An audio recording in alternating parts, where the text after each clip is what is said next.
Bismillahirrahmanirrahim. Assalamualaikum warahmatullahi wabarakatuh. Alhamdulillahi wa kafa. Wassalatu wassalamu ala rasulillahil mustafa wa ala alihi wa sahbihi wa man wafa wa ba'd. Teman-teman sekalian, mari kita melanjutkan bahasan kita di pertemuan yang lalu, masih dalam bab pembahasan akidah, dan kita masih pada pokoknya, dasarnya untuk menguatkan keyakinan kita sehingga terikat di dalam jiwa, terbawa sampai akhir hayat. Terikat dengan kuat, terbawa sampai akhir hayat, mengikat tanpa sulit dilepaskan simpul-simpulnya, disebut dengan akidah. Membawa keyakinan tanpa ragu disebut dengan iman. Dan dengan iman, akidah ini kita coba tampilkan dan buktikan lewat komitmen perilaku kita berupa amal, perbuatan sebagai jalan-jalan menuju Allah Subhanahu wa taala yang disebut dengan syariat. Maka iman, akidah, amal, syariat, dua hal yang kemudian menerbangkan kita untuk mendapatkan ridha Allah Subhanahu wa taala dan menyatukan keduanya pada risalah Islam yang sempurna. Karena itulah teman-teman sekalian, kita akan coba melanjutkan pokok-pokok bahasan dari pertalian simpul-simpul keislaman ini yang menjadikan rukun. Ada 5 yang telah kita bahas, dari mulai syahadatain, kemudian salat, zakat, puasa, haji, dan umrah. Dan kita berada di bagian pokok yang pertama dari rukun Islam, yaitu pendalaman dari makna syahadat, asyhadu an la ilaha illallah wa asyhadu anna muhammadar rasulullah, yang menjadi pokok iman. Dan pokok-pokok iman ini diturunkan kembali detailnya kepada 6 bagian utama yang telah kita uraikan di pertemuan yang kemarin, yaitu mengenal Allah Subhanahu wa taala, yang kedua mengenal malaikat dan segala yang terkait dengannya, yang ketiga kitab-kitab yang menjadi pedoman kehidupan, yang keempat para rasul yang diutus untuk menjelaskan pedoman kehidupan dimaksud, yang kelima adalah tentang hari akhirat di mana saat kita berpulang, dan keenam tentang qada dan qadar yang mengatur tentang tata kelola kehidupan kita. Nah, pendalaman kemarin telah sampai kita pada bagian yang pertama, yaitu mengenal Allah Subhanahu wa taala, untuk memantapkan kebertuhanan kita kepada Allah Subhanahu wa taala, sekaligus memberikan dasar pengetahuan yang kuat untuk berargumentasi dan mempertahankan keyakinan kita untuk menuhankan Allah dan menyembahnya sampai akhir kehidupan kita. Nah, saya telah pindahkan catatan-catatan kepada bentuk digital. Di belakang saya adalah hasil dari pembahasan kita kemarin, yang bisa juga menjadi intisari pembahasan dari awal sampai akhir pertemuan kita yang lalu. Nah, ini sudah kita tampilkan. Jadi bagian ini nanti bisa teman-teman download dari pembahasan esensi beragama sampai ke bagian terakhir kita ada di sini, ya. Pendalaman surah Al-Ikhlas. Nah, sekarang kita akan dalami ini, kita pindahkan kepada whiteboard kembali dalam sesi penguatan untuk menetapkan ketuhanan Allah Subhanahu wa taala, ya, sekaligus juga membenarkan ketuhanan Allah Subhanahu wa taala di aspek ilahiyatnya, aspek teologisnya. Ya, saya akan turunkan ini pembahasannya ke dalam bentuk tulisan yang baru untuk menunjukkan pembahasan kita di kesempatan kali ini.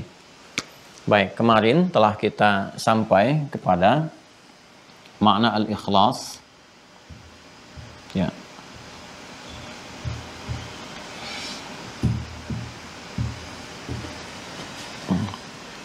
Dan dengan turunnya Quran surah ke-112 dengan namanya, kan? Al-Ikhlas.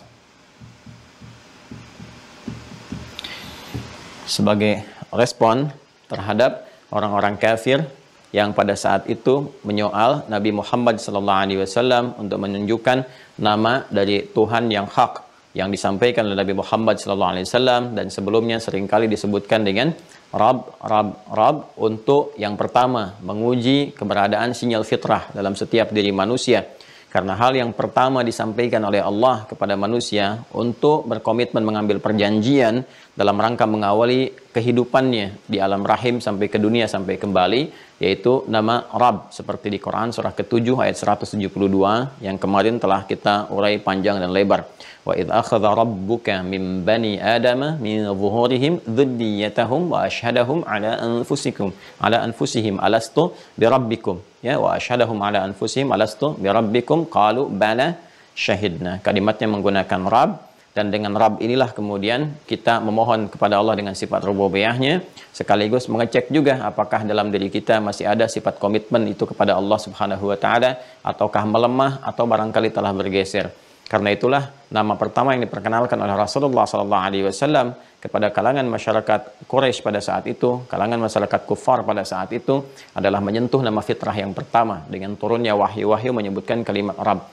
Qul a'udzu birabbin nas, qul a'udzu birabbil falaq, ya, dan seterusnya banyak didapatkan kalimat Rabb dalam Al-Qur'an.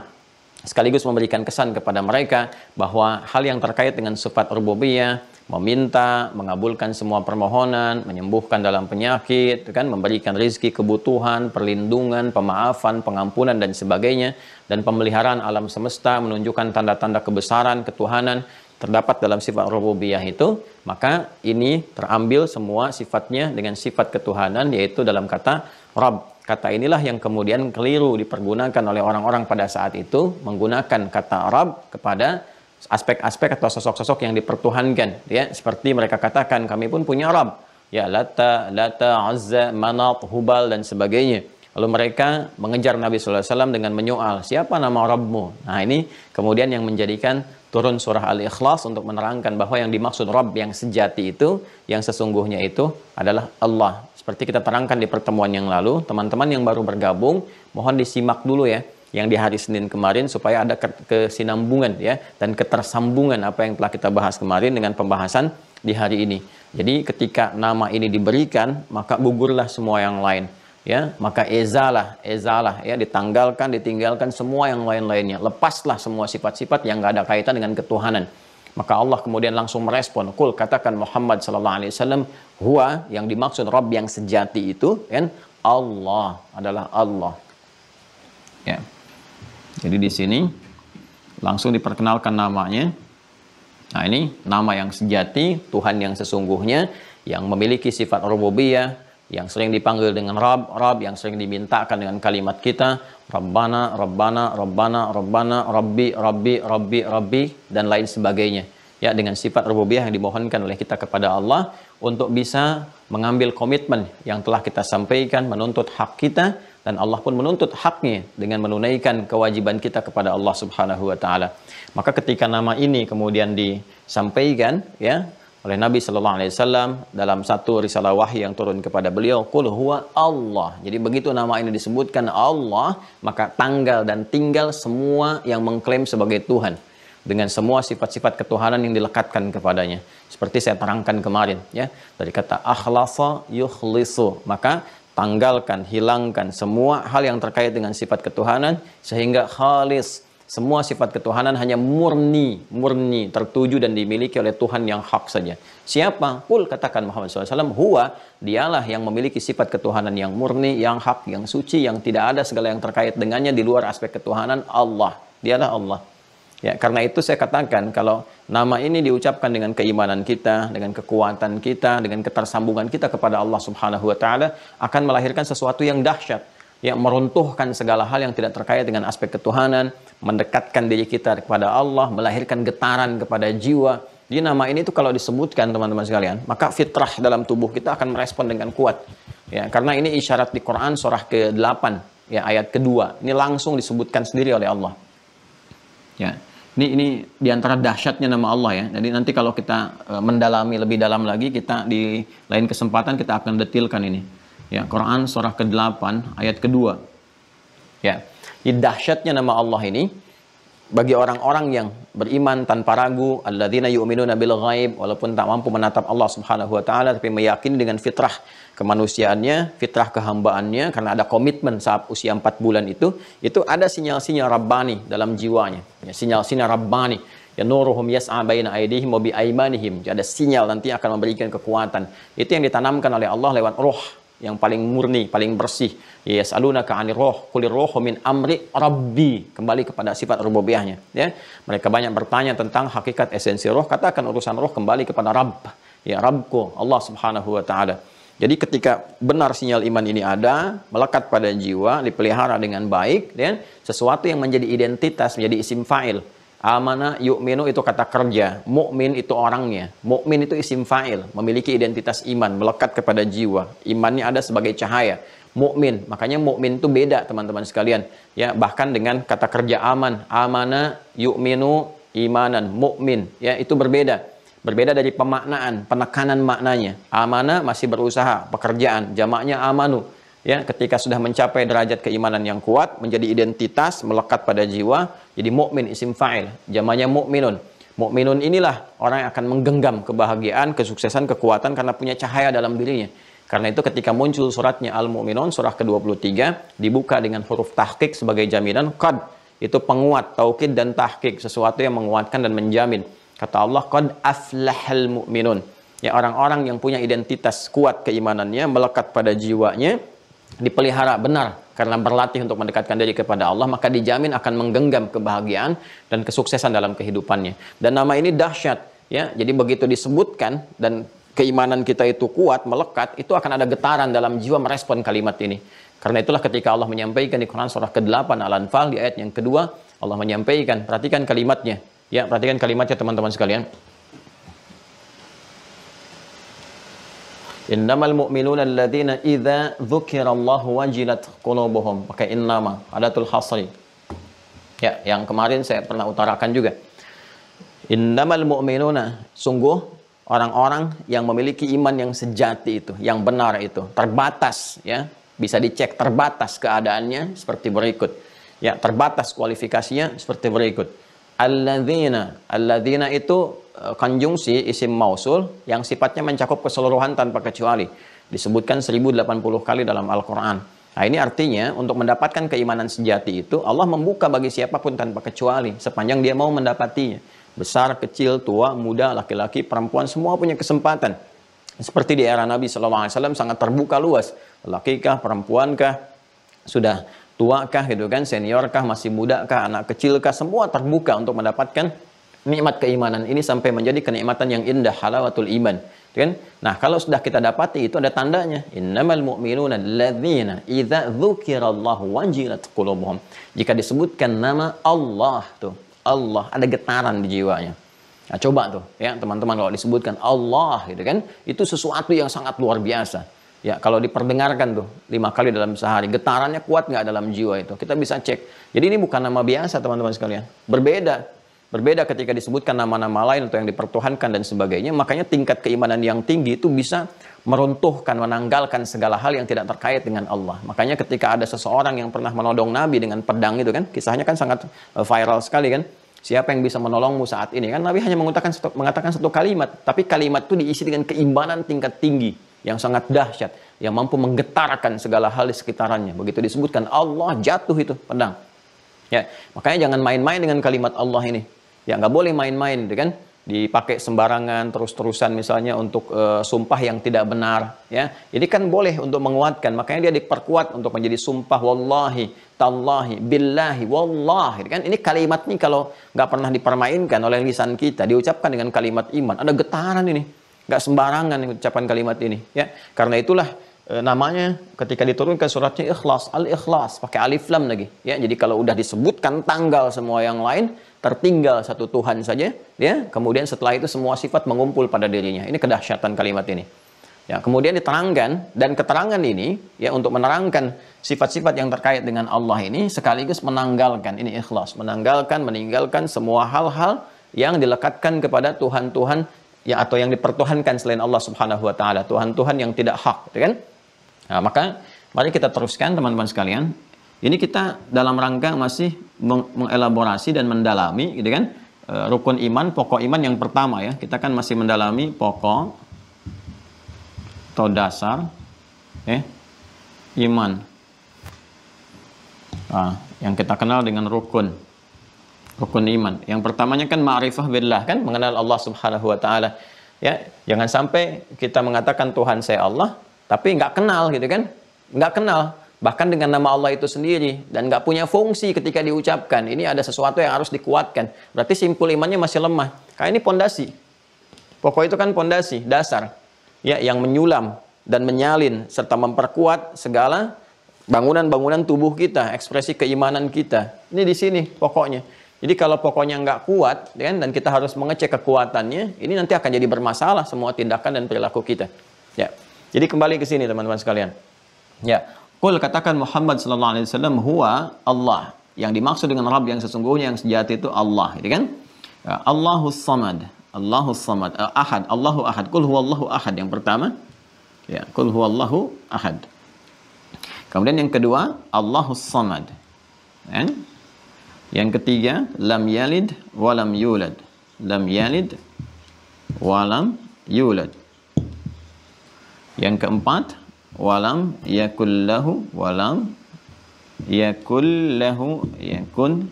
lahu kufuwan ahad. Seperti ini ya. Ini yang kemarin kita telah sampai ke sini. Ya, kita turunkan yang kemarin. Ya, sini. Nah, sekarang perhatikan baik-baik teman-teman sekalian. Ya, di era Nabi Muhammad SAW berdakwah, itu kan juga banyak yang dipertuhankan. Ya, ada hamba-hamba yang menuhankan selain Allah Subhanahu wa taala. Ya, ada yang menuhankan banyak tuhan seperti yang dihadapi Nabi pada saat itu, masyarakat dengan politeisme yang menuhankan Lata, Manat, gitu kan, Uzza, Hubal, ada dua jenis ya tuhan-tuhan ini, yang ada yang dibikin dari batu disebut dengan wathanun, jamaknya authan. Jadi kalau ngaji Quran menemukan kata authan itu berhala-berhala, gitu kan, yang dari batu dibuatnya. Wathanun, waw tak kecil nun, jamaknya authan. Ya, seperti ini. Ini yang dibuat dari batu. Ada lagi kemudian teman-teman sekalian yang dibuat dari kayu, sonamun, sonam. Ya, jamaknya itu asnam. Nah, ini dari kayu. Nah, nanti kalau sampai ke detail pembahasan saya akan sebutkan jalurnya, ya, jalur dari mana tiba kemudian patung-patung ini yang kemudian disembah menjadi berhala itu muncul di era siapa gitu sebelumnya, sehingga berkelanjutan terus sampai didapati pada era Nabi Muhammad SAW. Kemudian setelah itu turun surat Al-Ikhlas untuk menafikan semuanya itu, ya. Jadi ada politeisme dihadapi pada saat itu, dan itu menjadi tumpuan untuk meminta, tumpuan untuk mengadu, ya, tumpuan untuk menghadirkan segala hal yang dibutuhkan, macam-macam lah datang ke situ.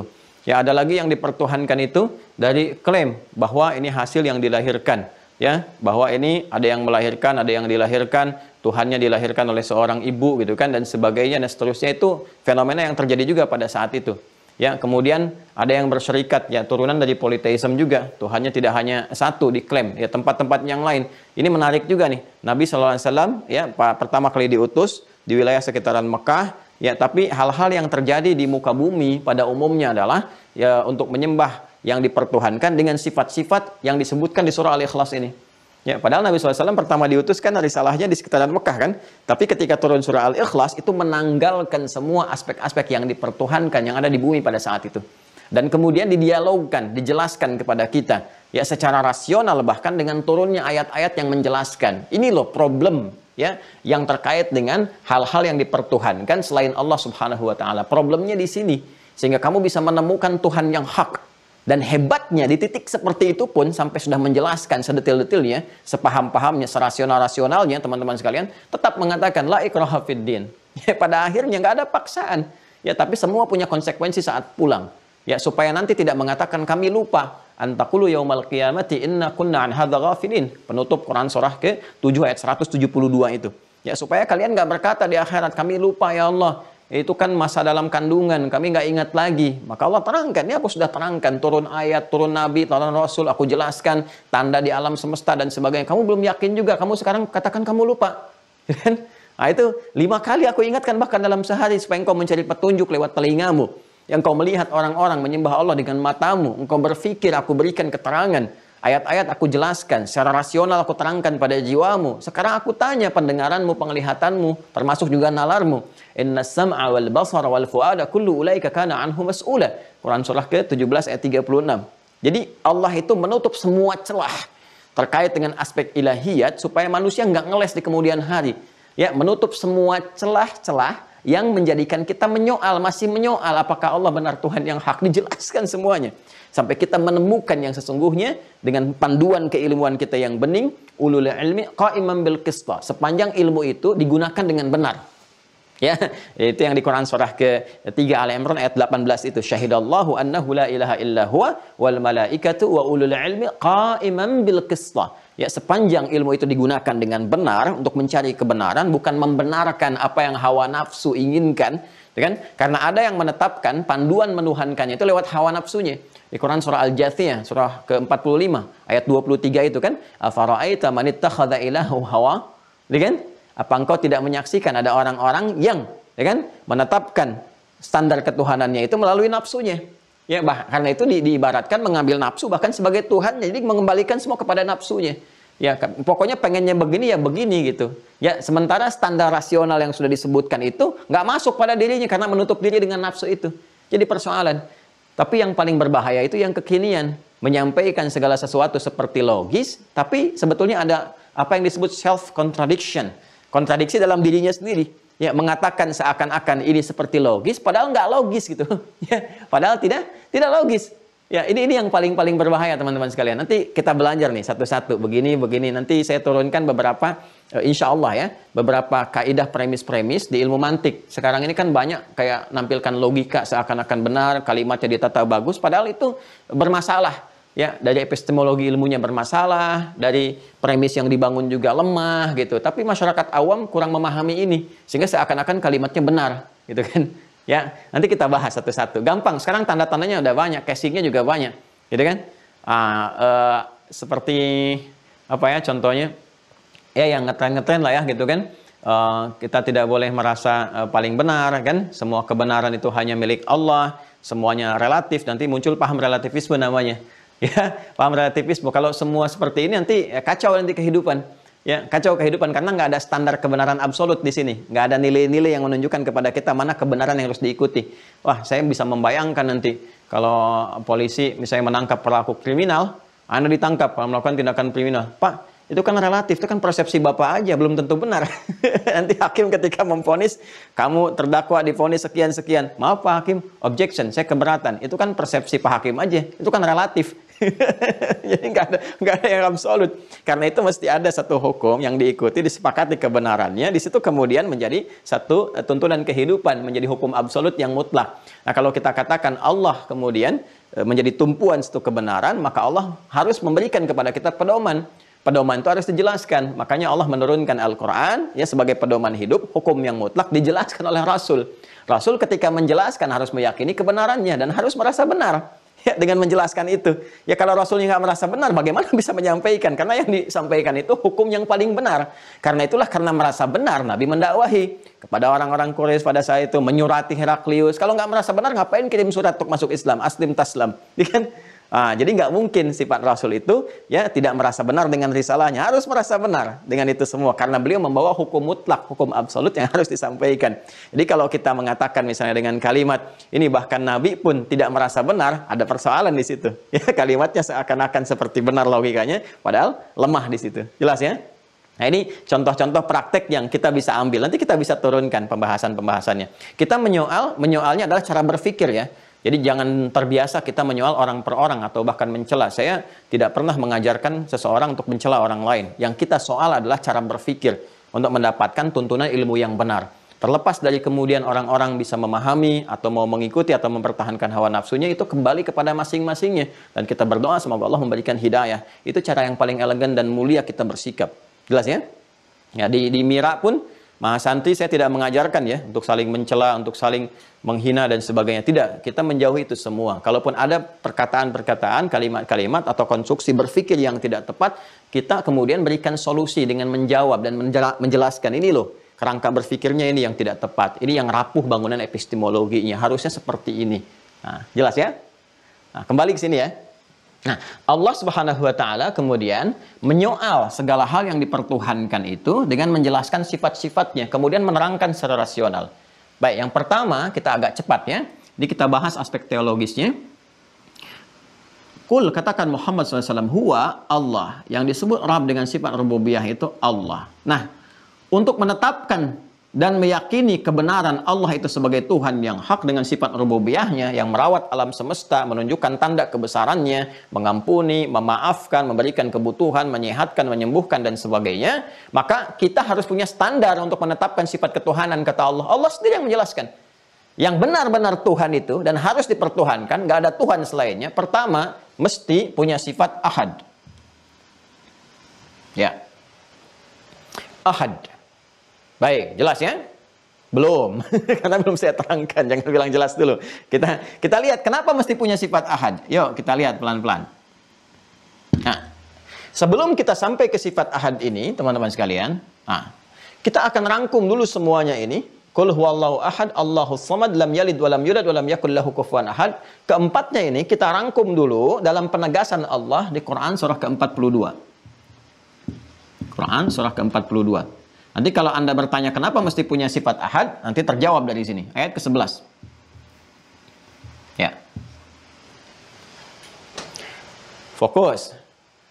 Masih ingat tadi kata Rabb tadi maknanya apa? Kan? Kata Arab yang menjadi kalimat fitrah kita untuk memohon kepada Allah. Ya kan mengandung sifat rububiyah kan? Rububiyah. Makanya nanti dalam konsepsi ilmu tauhid ada di antara ulama yang merumuskan nanti tauhid rububiyah di antaranya, ya. Nanti kita akan masuk ke sana setelah membahas fase di akhir abad kedua awal abad ketiga, ya. Terus ke atasnya nanti kita akan temukan. Yang terkait dengan perawatan alam semesta, langit dan bumi, yang memberikan kemudian tata kelola kehidupan kepada kita, membimbing kita bagaimana mengatasi kehidupan, menghadirkan pasangan kepada kita, untuk mendekatkan diri kepada Allah, kemudian menyembuhkan, menyehatkan dan sebagainya. Maka di Quran surah ke-42 Asy-Syura ayat 11 disebutkan dulu nih pengantarnya. Fatirus samawati wal ard. Dialah Allah pencipta, perawat, ya segala di semesta ini, di langit dan di bumi. Ya kan? Ja'ala lakum min anfusikum azwaja wa minal an'ami azwaja. Dialah yang menjadikan engkau mendapati pasangan dari kalangan manusia, kemudian juga di hewan-hewan diberikan pasangannya untuk melayani kebutuhan engkau. Yadhra'ukum fi, seperti itulah kalian berketurunan, hewan kemudian berternak juga, tumbuhan dan sebagainya, ya. Nah, itu sifat rububiyah. Siapa yang merawat semua itu, ya kan? Siapa yang memberikan penjagaan semua itu, pemenuhan kebutuhan dan sebagainya? Allah yang punya sifatnya disebutkan laisa kamitslihi syai' wa huwas samiul basir. Laisa kamitslihi syai'. Laisa kamitslihi syai'un. Ini dia. Sifatnya kata Allah yang punya sifat rububiyah itu laisa kamitslihi syai', enggak boleh ada yang serupa dengannya. Ya, mukhalafatul hawadits, mesti berbeda. Ini kesimpulannya. Mesti berbeda mutlak 100%, 100% different. Mesti 100% berbeda dengan selain Tuhan. Jadi yang punya sifat rububiyah, Tuhan yang hak, Allah ini yang disebutkan di Al-Ikhlas, maka yang pertama itu, dasar yang paling pertama, yang paling rasional, sifat Tuhan itu mesti berbeda sama sekali dengan yang bukan Tuhan. Laisa kamitslihi syai'. Syai' di sini nggak pakai alif lam, syai'un sama sekali, mutlak, general, nakirah. Jadi semua hal yang terkait dengan sifat ketuhanan nggak boleh dimiliki oleh selain Tuhan, harus beda. Ya. Jadi kalau kita sebut Allah itu Khaliq, Quran surah ke-15 ayat ke-28, wa idz qala rabbuka lil malaikati inni khaliq. Ya, satu-satunya ya yang kita temukan Allah yang hak itu yang di dalam firman-Nya di Al-Qur'an langsung menyebut saya Khaliq. Maka itu turun fitrah di kalimat kita menyebut sang Khaliq, sang pencipta. Itu satu-satunya dalam kitab suci, kan, yang menyebutkan sayalah sang pencipta, langsung mengatakan sayalah. Ya, sayalah dan mengatakan saya Tuhan. Innani anallahu la ilaha illa ana. Hanya saya yang Tuhan. Pede sekali dengan fitrah ketuhanan. Memang harus pede. Ya, kalau benar-benar keyakinannya sempurna. Kemudian saya Khaliq, saya sang pencipta. Maka kita katakan sang pencipta Khaliq. Khaliq, kan? Sang pencipta itu harus beda sama sekali, 100% berbeda, nggak boleh sama. Dengan siapa? Dengan yang dicipta, makhluk. Ya. Maka laisa kamitslihi syai', nggak boleh serupa dengannya apapun itu, dari manapun segalanya. Baik. Sekarang kita masuk dulu kepada detailnya. Seperti apa detailnya dari sifat-sifat ketuhanan yang nggak boleh sama dengan makhluk itu? Contoh, ya kan? Allah menciptakan makhluk semua dengan sifat tadi. Masih ingat di surat Asy-Syura tadi? Kembali. Fatirus samawati wal ard. Ja'ala lakum min anfusikum azwaja. Ya? Allah yang merawat semesta, langit dan bumi dan semua yang terkait dengannya dalam berkehidupan. Dan dia menjadikan bagimu berpasangan. Semua makhluk berpasangan. Wa minal an'ami azwaja. Quran surah 51 penegasannya. Ayat ke-49. Paling kiri agak ke bawah sedikit. Ya, wa min kulli syai'in khalaqna zawjaini la'allakum tadhakkarun. Contoh yang pertama, Quran surah 51 Adz-Dzariyat ayat 49. Ya, penjelasan detil dari Quran surah ke-42 ayat 11 pembukanya. Wa min kulli syai'in khalaqna zawjaini la'allakum tadhakkarun. Dan segala yang tercipta, makhluk semua yang tercipta, kami ciptakan berpasangan, ya.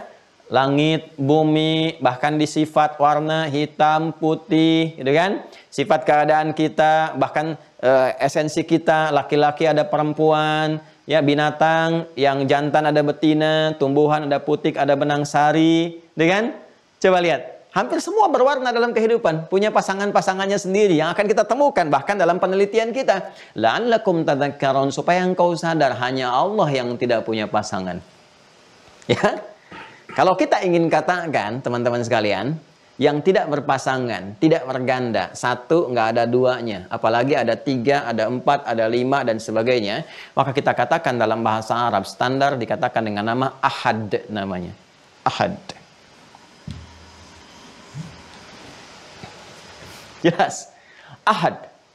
Yang tidak ada duanya, ya, baik berpasangan ataupun turunannya. 3, 4, 5. Jadi 2 aja nggak ada, pasangan aja nggak ada, apalagi melahirkan 3, 4, 5 dan seterusnya. Ya, kenapa? Karena berpasangan, keberpasangan 2 dan berketurunan 3, 4, 5 dan seterusnya itu sifat yang melekat kepada makhluk.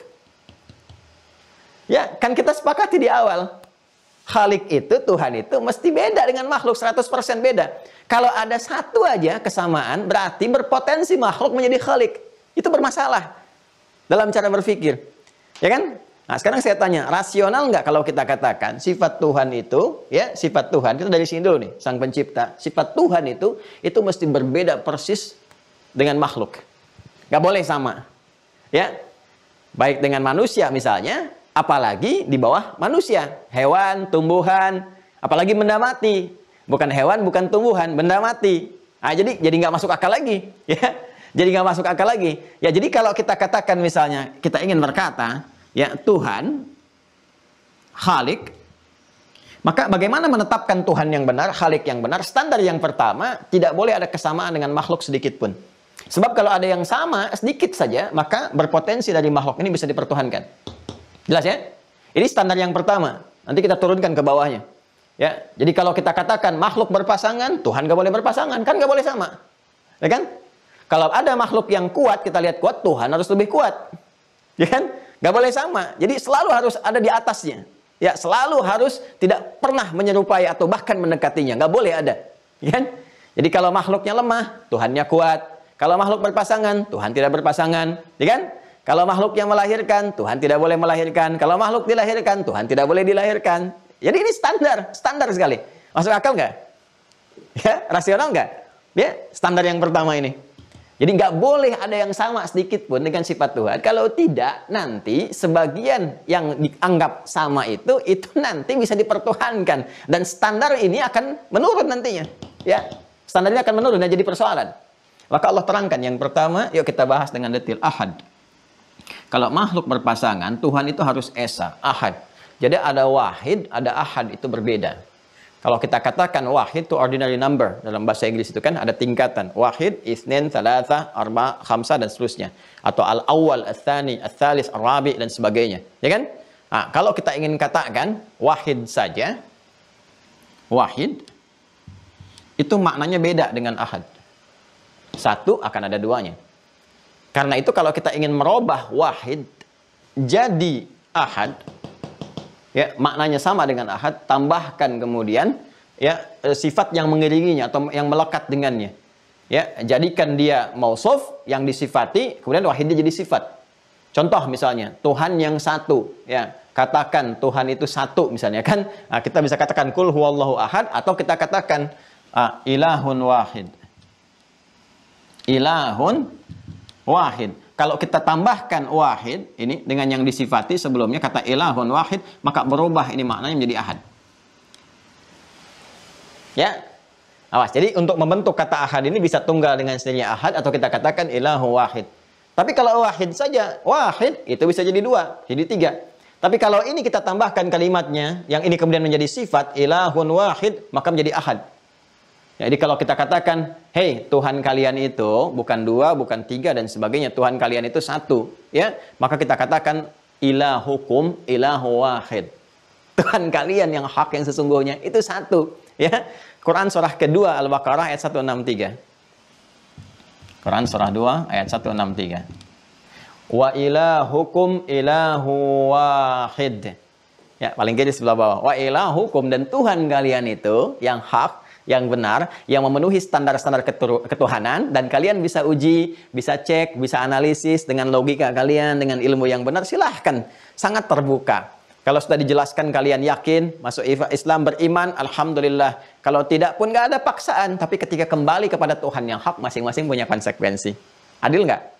Ya? Hukumnya tidak memaksa, menyampaikan secara rasional, dalilnya ada. Wa ilahukum ilahu wahid. La ilaha illa huwa rahmanur rahim. Siapa ilahukum ilahu wahid itu? Tuhanmu Tuhan yang satu. Siapa namanya? Allah. Ya, begitu sudah muncul kalimat Allahnya, ininya kemudian hilang, diganti dengan kalimat yang tegas, ahad. Qul huwallahu ahad. Yang dimaksud ilahukum ilahu wahid itu Allah. Itulah yang mengandung dan memiliki makna ahad. Baik, jelas? Nah, jadi ketika Allah menerangkan Tuhan itu mesti satu, logika pertama adalah untuk membedakan dengan makhluk yang nggak boleh dipertuhankan. Kalau makhluk berpasangan, Tuhan itu nggak boleh berpasangan. Sifat ketidakberpasangan dan tidak kemudian berketurunan, tidak kemudian melahirkan turunan-turunan, maka disebut dengan ahad. Sekarang bertanya lagi, emang kenapa Tuhan yang nggak boleh 2, 3, 4, dan seterusnya? Kenapa harus tunggal? Maka dijelaskan secara rasional.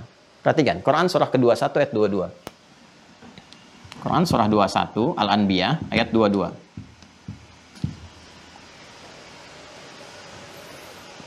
Yuk kita menggunakan pendekatan rasional dulu ya, yang nanti sumbernya referensinya dari Quran langsung. Jadi kalau nanti berdiskusi dengan yang sudah beriman cukup pakai dalil. Kalau nggak yakin dengan dalil yang dipertanyakan keimanannya. Kalau bagi yang belum beriman, gunakan logika ini. Kalau nanti bertanya di mana referensinya, Allah sendiri yang menjelaskan Tuhan saya yang hak ditemukan di Al-Quran. Jelas ya?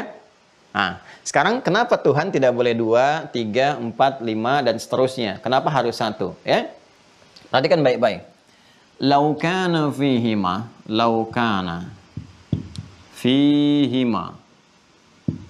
alihatun illallahu la fasadata.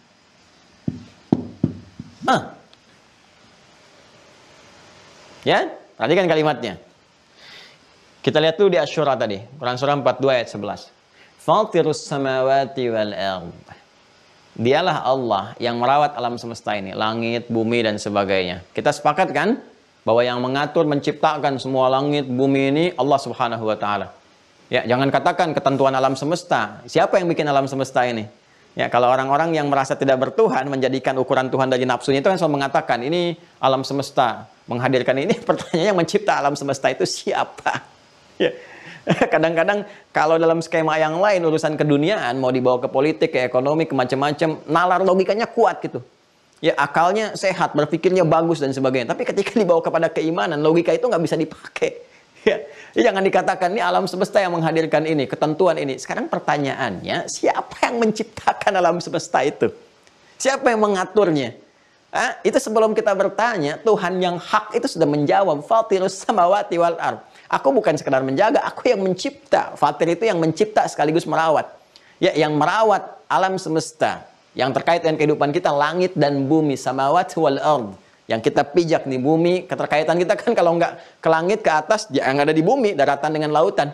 Kan darat, laut, udara gitu kan. Itu kan yang terkaitan dengan kita, kehidupan kita itu. Ya, maka itu yang dirawat, dicipta. Siapa? Allah Subhanahu wa taala. Ya, langit dan bumi kalau kita gabungkan ada dua kan, di langit dan di bumi. Semua aspek yang terkait dengan kehidupan kita. Ya, kalau kita ambil dengan kata ganti huma namanya. Huma. Ya, kalau kita ingin tetapkan di kedua langit dan bumi itu kita katakan fihima. Ya, fihima pada keduanya. Jelas ya? Fihima ainani tajriyan fa bi ayyi ala'i rabbikuma tukadziban. Fihima itu pada keduanya. Ya, ada indi waladan. Saya memiliki dua orang anak. Ya, saya memiliki dua orang anak. Misalnya Ahmad wa Fatimah. Ahmad dan Fatimah. Fihima alamatul khair insyaallah. Pada keduanya ada tanda-tanda kebaikan insyaallah. Ya, anaknya baik, anaknya senang, taat pada orang tua dan sebagainya. Kita katakan fihima. Baik, Allah yang merawat langit, mencipta bumi, merawat keduanya. Fihima kita katakan, ya, pada langit dan bumi itu.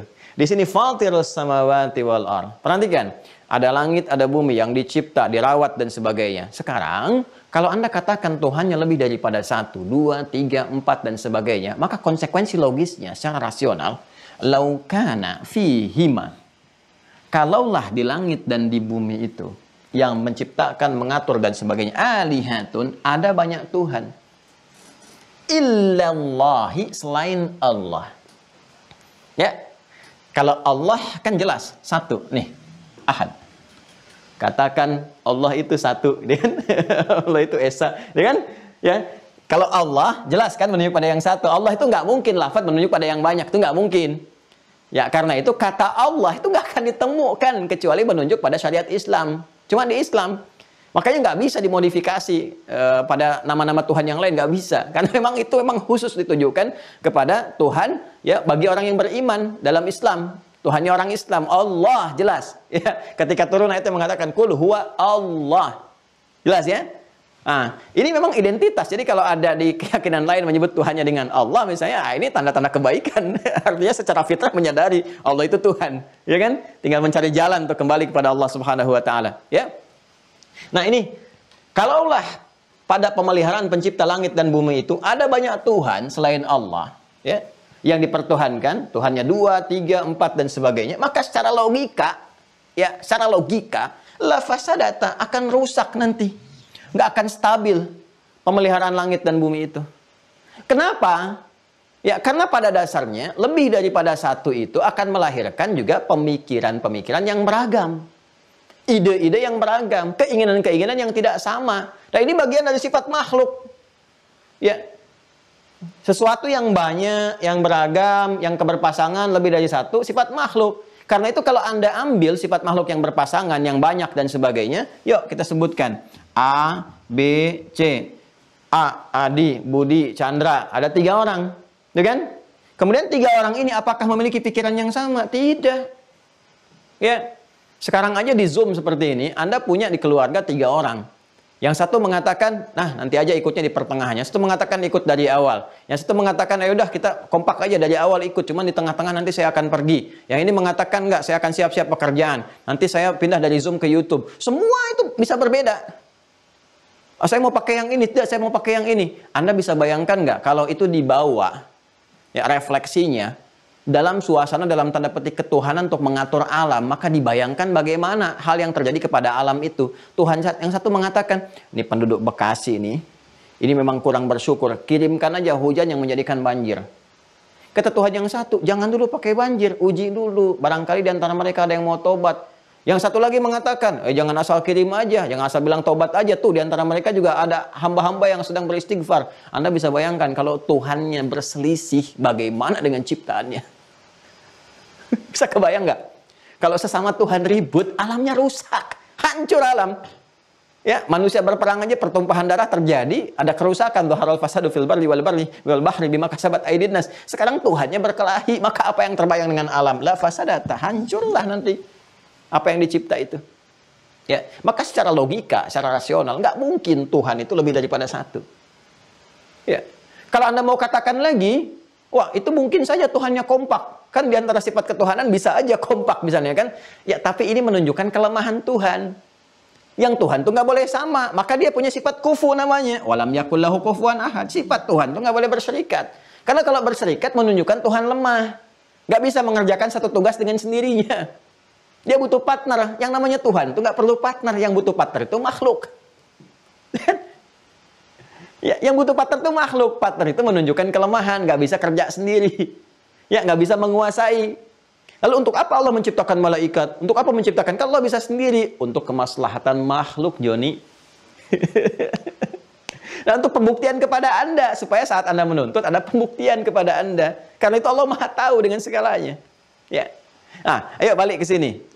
Balik ke sini, ya.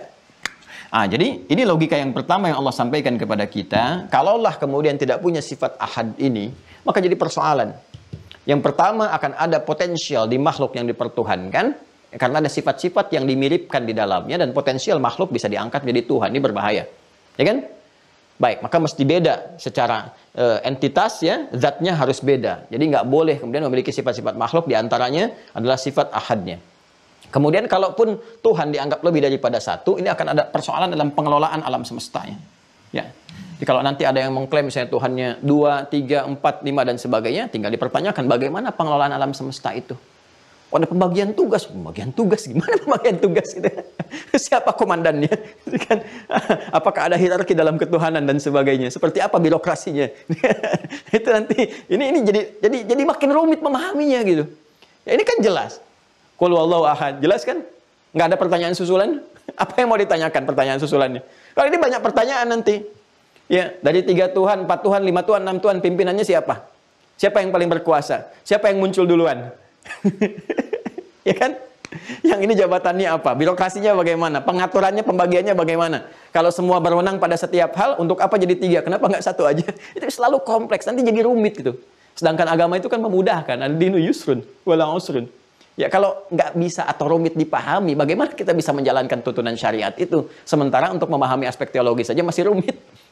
Makanya kata Allah nggak usah pusing. Qul huwallahu ahad, sudah selesai. Innani anallahu la ilaha illa ana. Jadi kita nggak mikirkan yang lain lagi. Sudah, oh iya, sudah jelas. Paham ya? Nah, jadi ini nggak ada problem di sini. Satu. Makanya namanya pun ini unik, teman-teman sekalian. Ini nggak bisa ditiru. Ya. Gak bisa ditiru dengan apapun, karena Allah sendiri yang menyampaikan dan memilih namanya dengan sempurna. Allah sendiri.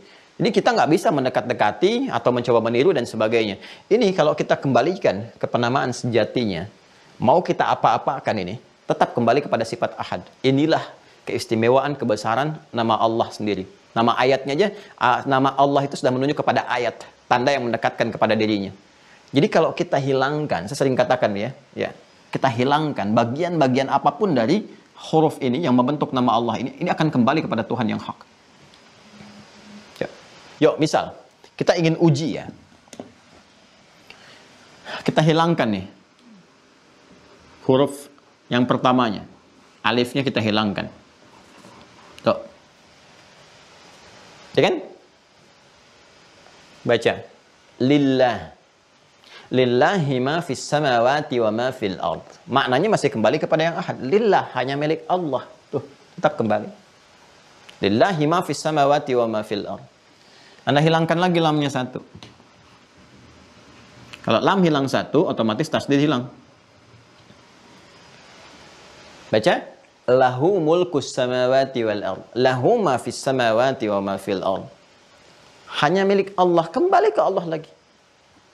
Semua ke Allah, ke Allah, ke Allah. Semua. Kepada yang satu. Kalau Anda hilangkan lamnya 1 lagi, tinggal muncul hu. Hu. Siapa hu ini? Hu itu singkatan dari huwa. Huwa.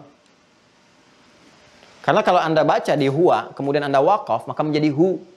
Ya, Allahu la ilaha illa huwal hayyul qayyum. Misal, Quran surah ke-2 ayat 255 disebut ayat kursi, atau Quran surah ke-3 ayat yang kedua.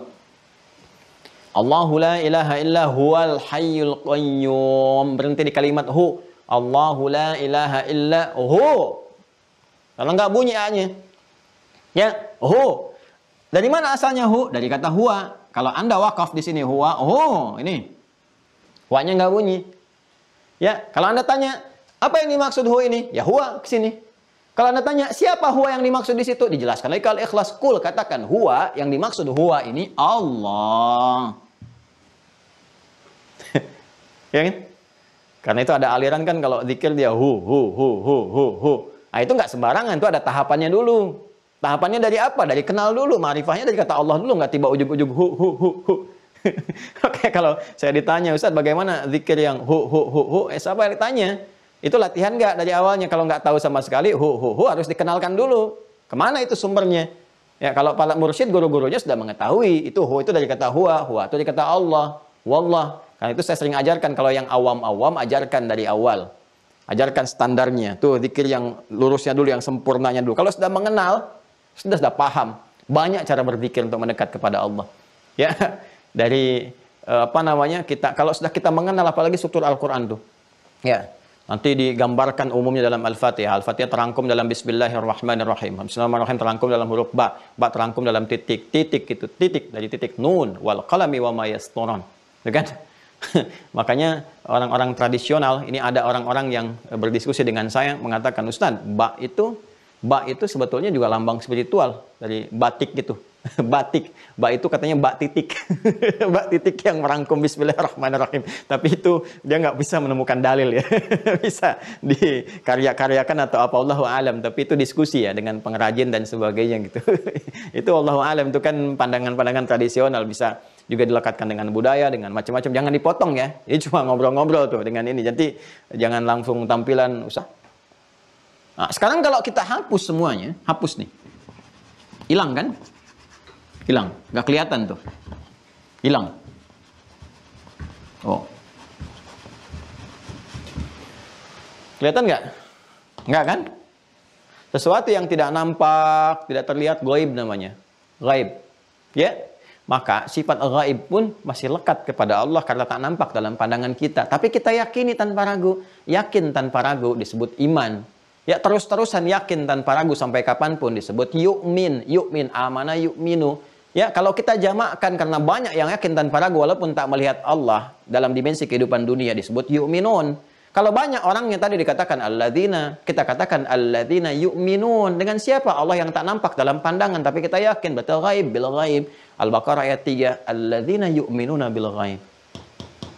Dan dengan keyakinan itu dia masih menyembahnya lewat salat, wa yuqimunas shalah. Kenapa salat diperintahkan oleh Allah yang gaib itu? Ya, innani anallahu la ilaha illa ana fa'budni wa aqimis shalah li dzikri. Quran surah 20 ayat 14. Nyambung semua. Tuh. Jadi namanya pun Allah itu sudah agung, sudah ayat. Kalau Rasul itu mukjizat, kalau Allah itu sudah ayat. Semua firman-Nya disebut ayat. Ayat itu semua tanda yang mendekatkan kepada Allah. Tanda yang mendekatkan pada tujuan disebut alamat namanya. Alamat. Karena itu ketika Anda tanya di mana alamat Ustadz Adi Hidayat, begitu Anda tahu alamatnya lebih mendekatkan kepada tujuan. Jelas? Tanda yang mendekatkan diri kita kepada Allah yang hak disebut ayat. Karena itu Al-Quran disebut ayat isinya. Al-Fatihah 7 ayat, Al-Baqarah 286 ayat, Ali Imran 200 ayat, demikian seterusnya. Kenapa disebut ayat? Karena setiap kali kita bersentuhan dengan Al-Quran, mendapat kedekatan kita semakin dekat dengan Allah. Iman kita menguat dan kepada Allah kita semakin kuat hubungannya. Semakin dekat. Gak percaya silakan. Wudu, buka mushaf, baca. Kan ada getaran yang berbeda. Itu yang disebutkan di Quran surah 8 ayat kedua itu di penutupnya. Wa idza tuliyat 'alaihim ayatuhu zadathum imana wa 'ala rabbihim yatawakkalun.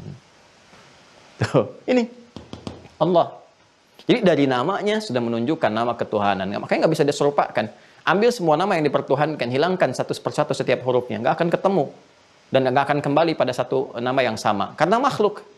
Ya, coba Adi itu, Adi misalnya. Ini makhluk nih. Nabi bukan, Rasul bukan, malaikat bukan, apalagi dianggap Tuhan. Kan? Tidak, hanya manusia yang berpotensi punya salah dan sebagainya. Hilangkan salah satu hurufnya. A. Apa kembali kepada entitas yang sama? Tidak. Di. Kan? D-nya dihilangkan. I. Ya, sedang nggak sama, dihilangkan ya sama sekali hilang, meninggal. Habis. Gitu kan? Ini tidak. Anda mau hilangkan dari sini pun sama saja. Ya. Anda hilangkan dari sini alla ilaha illa anta. Ya, alla ilaha illa anta subhanaka inni kuntu minadh dhalimin. Ini alladzi lahu mulkus samawati wal ard. Lamnya hilang li Allahu la ilaha illa wal hayyul qayyum. Tutup lagi ya, alladzina yu'minuna bil ghaib. Sama aja, mau dari depan dari belakang sama, kembali kepada zat yang sama. Ini namanya udah nggak bisa sama. Ya. Makanya di Malaysia itu saudara-saudari kita ingin menyampaikan kan dalam satu mengajukan kepada undang-undang pemerintahannya untuk menetapkan nama Allah ini bagi umat Islam karena memang ini nama nggak ada yang lain. Tapi dipahami dari sisi lain kalau ada ingin yang mengambil nama ini ya dari keyakinan-keyakinan tertentu ingin memiripkan dan sebagainya itu menandakan itu fitrahnya sedang bicara ingin kembali pada Tuhan yang hak. Ya, ini alhamdulillah. Jelas ya? Nah, ini problemnya. Nah, karena itu Tuhan yang tunggal ini pun, yang satu ini pun, itu yang paling memungkinkan menjadikan kita tempat bersimpuh. Bayangkan kalau kita mengacu pada Tuhan yang banyak, Tuhannya juga nanti berbeda keputusan, bersidanglah Tuhan untuk menentukan jawaban kepada kita. Tuhannya lebih daripada 1, 2, 3, 4, 5, 6, sampai banyak misalnya, kita memohon, ya Allah, anugerahkan aku kelancaran, ya Allah, dalam akad nikah akan aku langsungkan saat ini, berikan aku keberkahan rezeki. Kata Tuhan yang satu, baik aku kabulkan. Yang satu mengatakan, jangan dulu. uji dulu. Yang satu mengatakan jodohnya nggak cocok buat dia. Tuhannya berselisih. Ya dia kapan nikahnya? Jadi masalah kan? Jadi persoalan tuh Anda bayangkan. Karena itu yang penting jadi tumpuan itu ya cuma satu. Cuma satu gitu. Ya, kalaupun Anda mau yang lain-lain arahkan, itu kan wasilah pada umumnya. Tapi kan tujuan Anda satu. Anda kalau mau mengajukan proposal misalnya kan, ke 1A tertentu lewat sekretaris, lewat ini. Kan dia bukan tujuan utamanya, cuma wasilah aja. Ya, makanya kita juga meminta kepada orang soleh untuk mendoakan, misalnya kan, tolong doakan kita. Tujuan kita kan kepada Allah. Ini kan wasilah aja minta. Wasilah itu pun diatur lagi oleh Allah. Gini wasilah yang benar. Gak boleh minta pada yang gak benar. Gak boleh minta pada benda-benda. Gak boleh jadikan ini sebagai wasilah. Nanti muncul syirik. Ini yang dibenarkan. Wasilah bisa lewat amal, bisa lewat sholawat. Ya kan? Minta doa kepada orang-orang soleh, bergaul dengan mereka. Orang soleh itu memohon kepada Allah Subhanahu wa Ta'ala. Ya? Kalau Anda punya kesadaran yang baik, kekuatan, langsung minta kepada Allah. Mintakan langsung tanpa perantara. Silahkan, semua ada aturannya. Tapi tujuan utama As-Samad itu mengacu pada yang satu. Secara logika kan demikian. Ya kan? Jadi jelas tujuannya. Anda mau menuju kepada presiden misalnya kan? Ya, tujuan utamanya kan satu. Yang lain-lain itu perangkatnya saja. Ya, karena pada akhirnya sesuatu yang bisa difokuskan, ditujukan, bersimpu itu semuanya satu titik saja. Satu titik itu. Ya. Satu titik saja, satu bagian itu. Nah, karena itulah teman-teman sekalian yang bisa menjadi tumpuan, memberikan respon, ya kan? mengetahui kan, memberikan kekuatan dan sebagainya, respon, pengetahuan, kekuatan, jawaban dan seterusnya satu titik. Nah, itu kalau kita kumpulkan satu titik yang bisa memberikan respon, menguasai, mengetahui, ya, memberikan jawaban dan sebagainya, itu bahasa Arabnya disebut dengan As-Samad namanya. Ini. Sampai Al-Imam Fakhr Razi dalam kitabnya Mafatihul Ghaib membahas As-Samad ini dengan 18 perkataan, 18 qaulan, 18 uraian. Ya, ini As-Samad.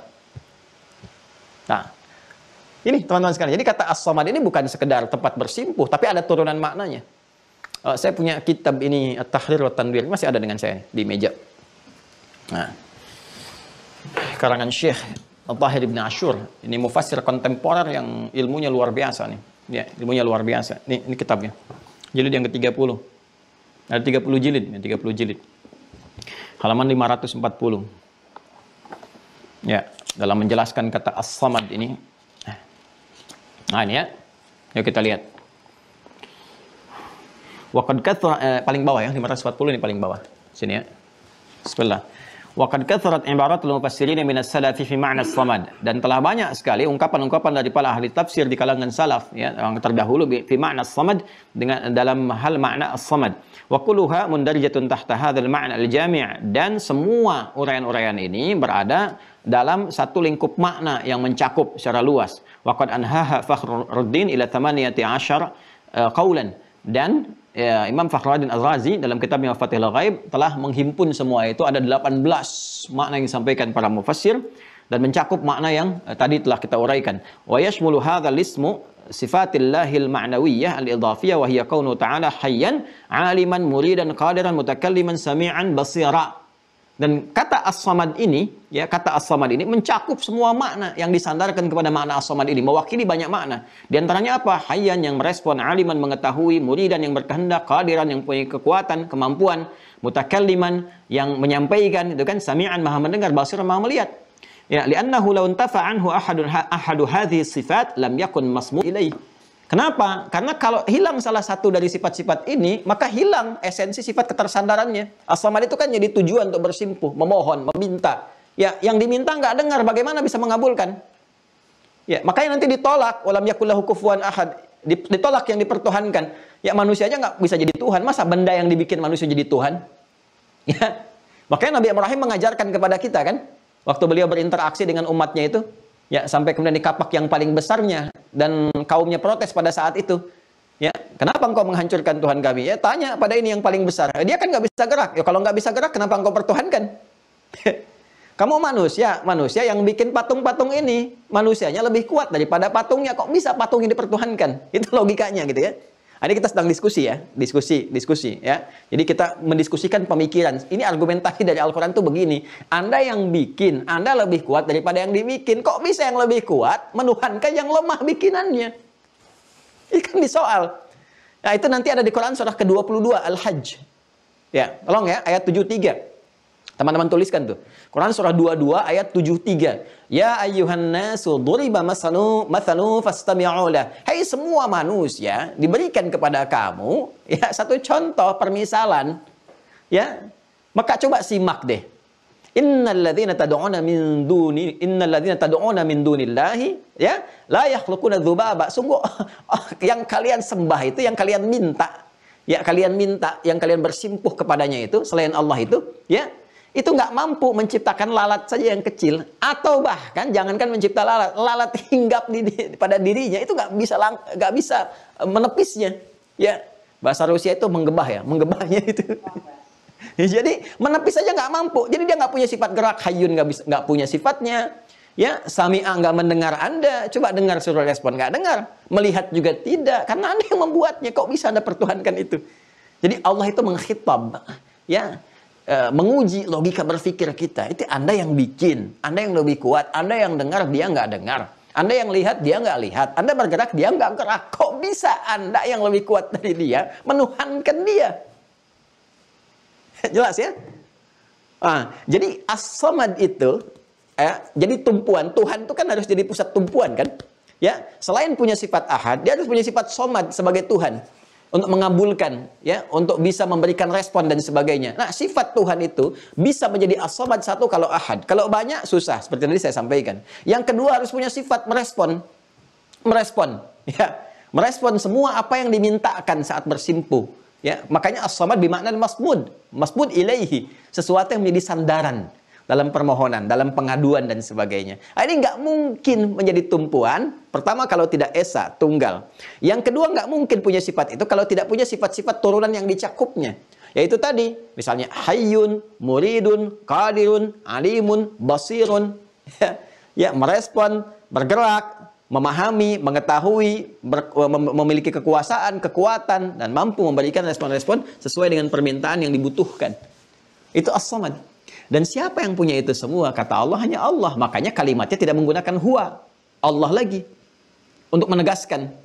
Ya, bisa dalam bahasa Arab dikatakan kul huwallahu ahad, huwa as-samad, bisa. Tapi untuk menegaskan yang punya sifat itu hanya Allah, Tuhan yang hak. Sehingga nggak ambigu lagi. Sehingga Anda nggak tanya lagi dia, huwa siapa?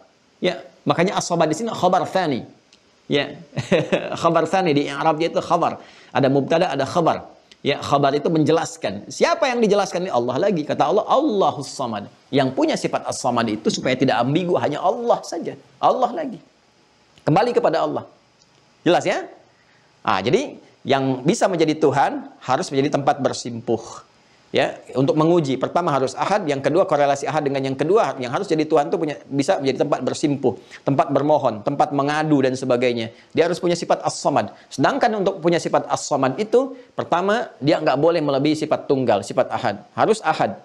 Ya kan? Yang kedua harus mencakup sifat-sifat turunannya. Bisa merespon, bisa bergerak, bisa mengabulkan, bisa mengetahui, mendengar, melihat dan sebagainya.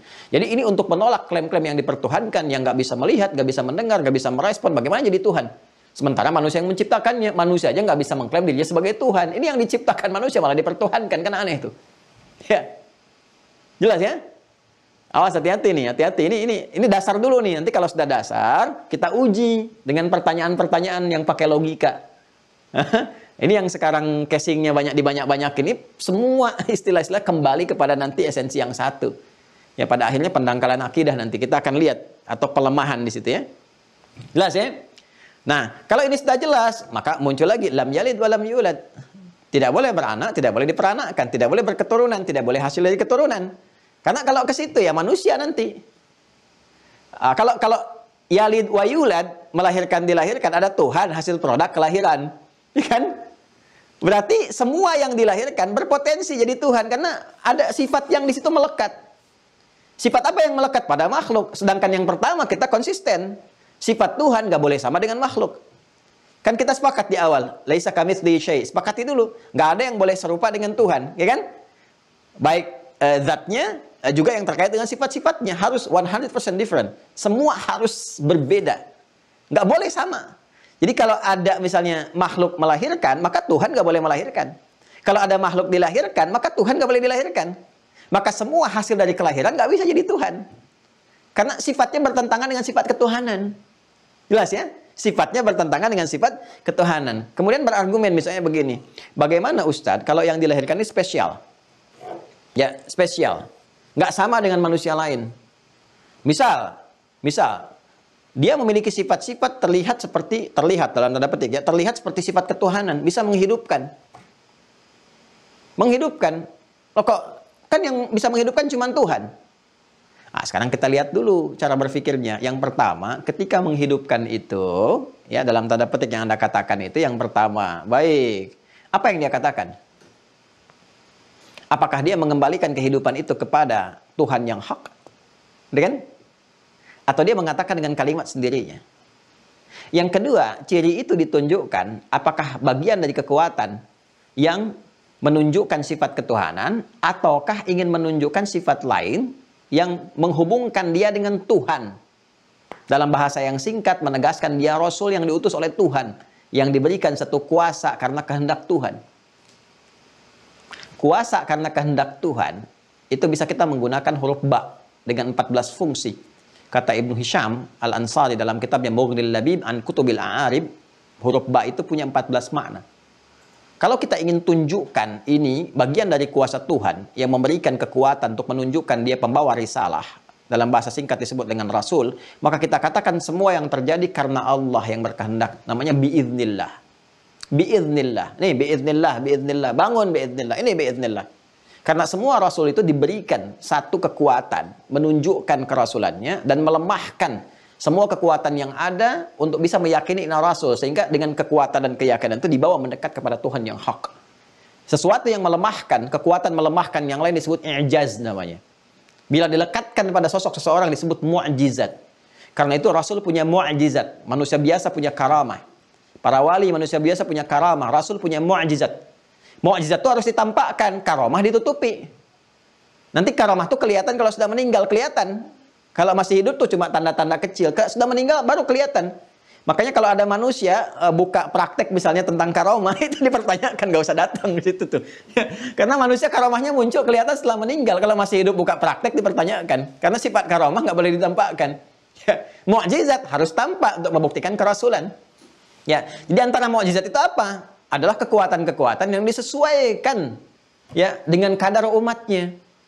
Zaman Nabi Musa banyak penyihir, dikirimkan tongkat gitu kan untuk bisa mematikan semua kekuatan-kekuatan para penyihir. Zaman Nabi Isa alaihissalam yang muncul kedokteran yang sangat luar biasa, tindakan medis sampai macam-macam lah, sampai bisa mengatakan nih menyembuhkan ini dan itu. Maka diturunkan penyakit yang nggak bisa disembuhkan kecuali dengan mukjizat.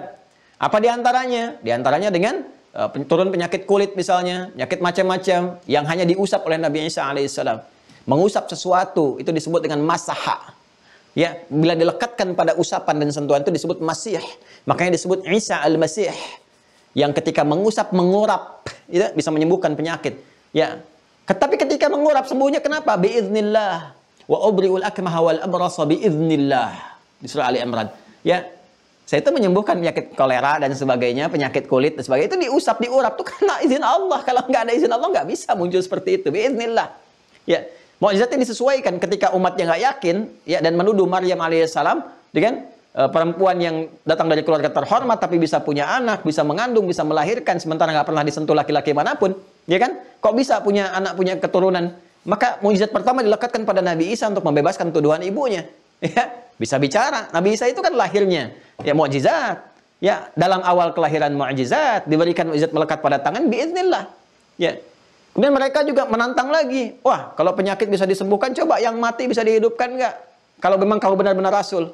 Maka disebutkan, hidup biiznillah, dengan izin Allah, disandarkan kepada Allah. Ketika kalimat diucapkan, disandarkan kepada Allah, itu menunjukkan bahwa kuasa yang muncul pada saat itu adalah kuasa yang ditunjukkan, diberikan oleh Allah untuk menetapkan kerasulan. Bukan mengklaim sebagai Tuhan. Karena itu ketika salah dipahami, bahwa apa yang dikatakan hidup dengan izin Allah, dianggap sebagai bagian dari sifat ketuhanan, dia kan salah paham di sini, maka ditunjukkan logika. Logika apa? Logika yang menyasar kembali asal kemulaan ini. Kamu katakan Isa sebagai Tuhan, bisa menghidupkan, bisa mematikan. Ya, dia dari kalangan manusia, dilahirkan dari ibu yang melahirkan. Kamu pertuhankan.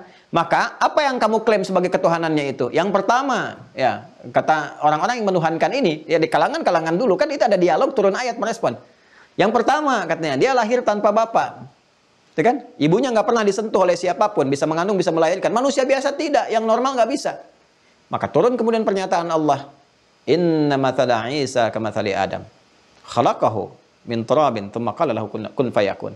Ali Imran, kembali ke Ali Imran, Quran surah 3, 59, paling kanan, nggak sedikit ke bawah. Ya, inna mathala Isa indallahi kamathali Adam. Sungguh penciptaan Isa itu, kata Allah, adalah sama persis dengan penciptaan Adam alaihissalam. Sama-sama dicipta maksudnya. Ya, dari bahan yang sama. Min turab, dari saripati tanah. Cuma prosesnya, ya, prosesnya yang berbeda. Karena menyesuaikan dengan misi kehidupannya. Ada manusia biasa yang jadi hamba, ada rasul, ada nabi, ada manusia pertama. Ada manusia pertama, Isa turunannya. Karena Isa mukjizat diberikan, karena Isa rasul diberikan mukjizat. Adam nabi, manusia pertama diberi mukjizat. Kalau engkau mengklaim karena Isa lahir dari seorang ibu yang tanpa ayah, ibunya nggak pernah disentuh laki-laki manapun, kemudian lahir, engkau klaim sebagai Tuhan, Adam lebih hebat lagi. Dia lahir tanpa bapak, tanpa ibu, kenapa nggak kau pertuhankan? Tuh. Logis ya?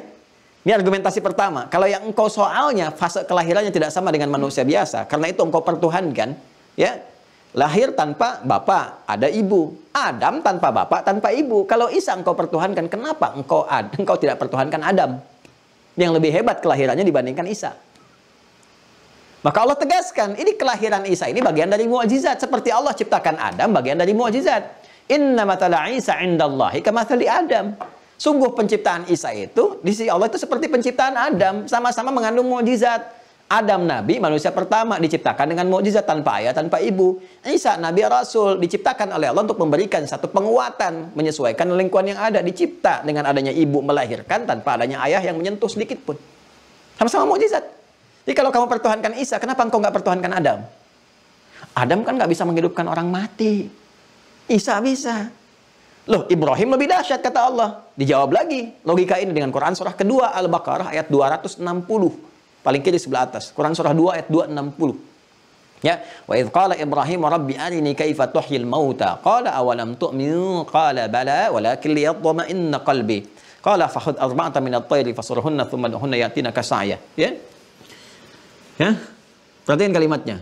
Wa idz qala Ibrahim rabbi arini kaifa tuhyil mauta. Ketika Ibrahim alaihissalam berdoa bermohon kepada Allah, ya Allah tolong tunjukkan kepadaku bagaimana cara engkau menghidupkan yang mati. Langsung nasabnya dinisbatkan kepada Allah, menghidupkan, mematikan itu kehendak Allah. Qala awalam tu'min, maka Allah menjawab, apa kamu enggak yakin? Ya, kamu enggak yakin, kamu masih ragu? Qala bala, enggak saya yakin sepenuhnya ya Allah. Walakin liyatma'inna qalbi, tapi untuk menenangkan hati, menenangkan jiwa. Ini kalimat ini memberikan kesan yang dalam sekaligus memberikan obat bagi logika yang cacat. Ya, kalau ada yang mengklaim makhluk misalnya bisa mematikan, bisa menghidupkan, maka dengan itu jadi Tuhan. Ya, qala fakhudh arba'atan minat tayr. Kemudian engkau ambil empat ekor burung. Burung bisa terbang, manusia tidak. Coba lihat tuh ya, lebih canggih lagi tuh. Nabi Isa manusia kan, manusia nggak bisa terbang, cuma satu. Nabi Ibrahim burung 4 langsung bisa terbang. Kemudian apa? Kemudian dicincang dulu tuh, diletakkan. Ya, bangkainya kalau manusia kan mayat ya. Bangkainya dari burung ini letakkan tuh yang sudah mati, letakkan di 4 arba'atan minat tayr, letakkan di bukit-bukit. Ya. Setelah diletakkan thumma duhunna yatinaka sa'ya.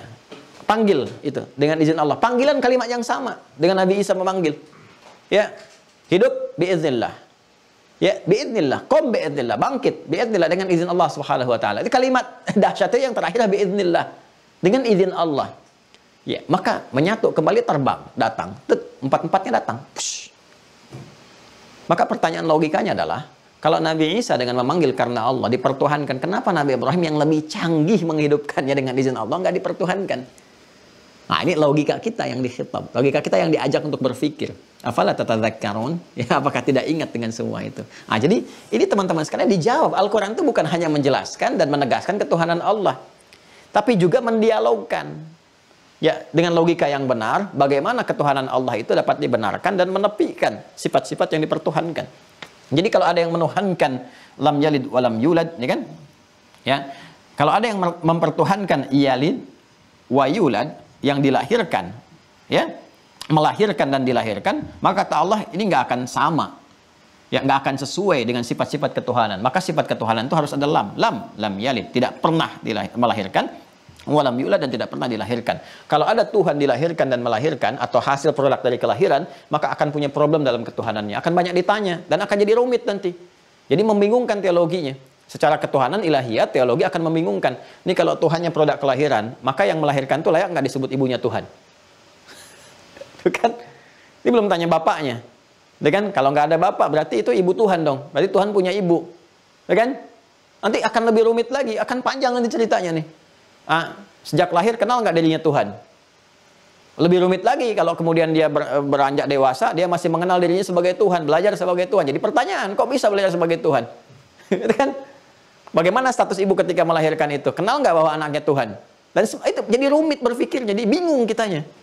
Ya, jadi kan aspek yang paling penting dari keberagaman itu kan aspek ketuhanan ilahiyat untuk menuhankan.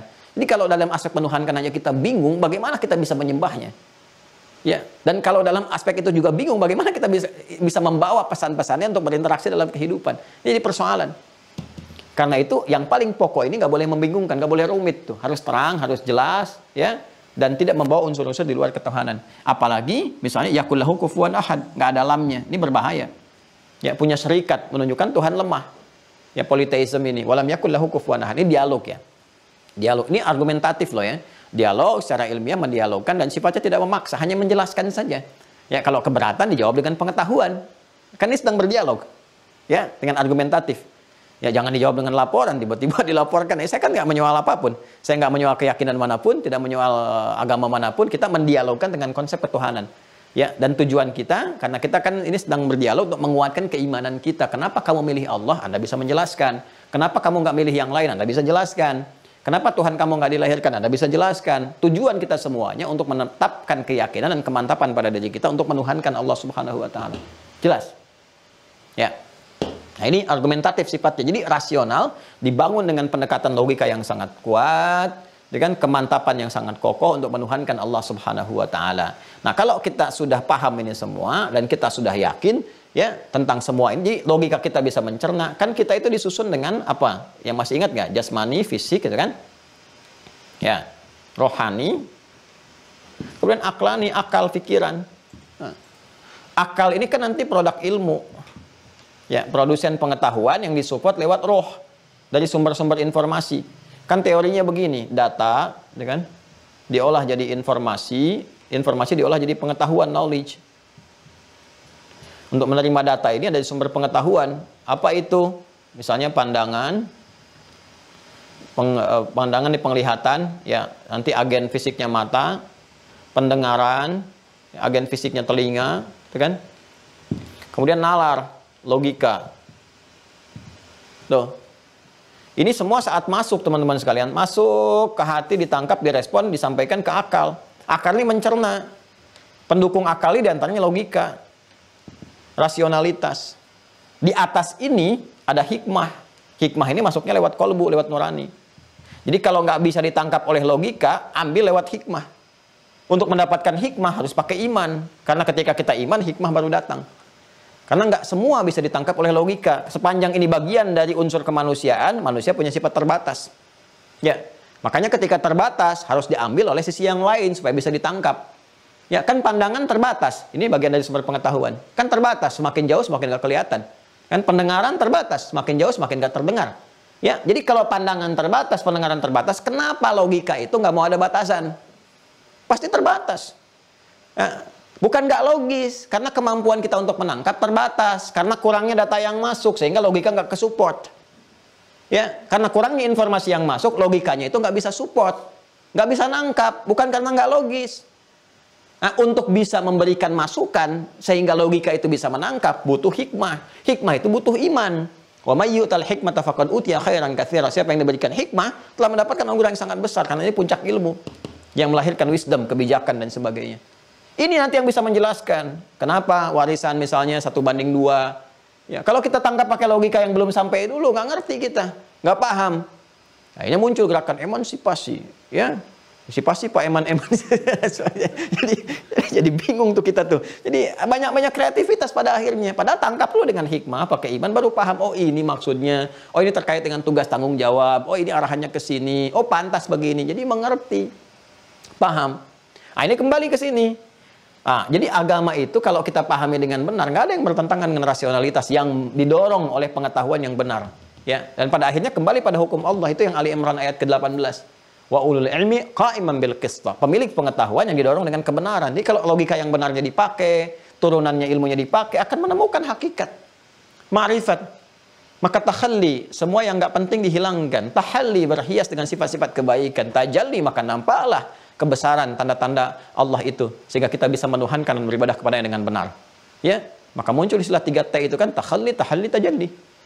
Ya, tapi ditempuh dengan cara yang benar. Ini kalau kita belajar nyambung semua teman-teman sekalian. Tapi caranya baik. Ya, maka dari itu Allah jelaskan kepada kita untuk mensupport supaya secara logik dipahaminya. Nih, secara logika benar. Kalau sudah logika membenarkan, ilmu membenarkan, mudah kemudian ini diterima oleh akal pikiran kita, ini digerakkan, hati kita merespon. Kalau sudah tunduk baru dijelaskan dengan dalil-dalilnya. Baru Allah terangkan, Allahu la ilaha illa huwal hayyul qayyum. Ya kan? Baru muncul wa ilahukum ilahu wahid la ilaha illahu rahmanur rahim. Baru pakai dalil. Ya, karena sudah iman. Kalau belum iman pakai dalil, nggak akan menerima dalil. Anda berdakwah kepada orang yang belum yakin dengan Islam. Masih kafir, masih terhalang. Anda datang pakai dalil, dia nggak akan terima. Tapi kalau Anda jelaskan pakai ini, seperti Allah membimbing Rasulullah pada saat itu yang belum pada beriman semuanya. Dijelaskan tentang logika berpikir. Setelah paham, turun. Allahu la ilaha illahu wal hayyul qayyum. Ya. Nazzala 'alaikal kitaba bil haqqi musaddiqan lima baina yadayhi wa anzala at-taurata wal injil min qablu hudan lin-nas wa anzala al-furqan.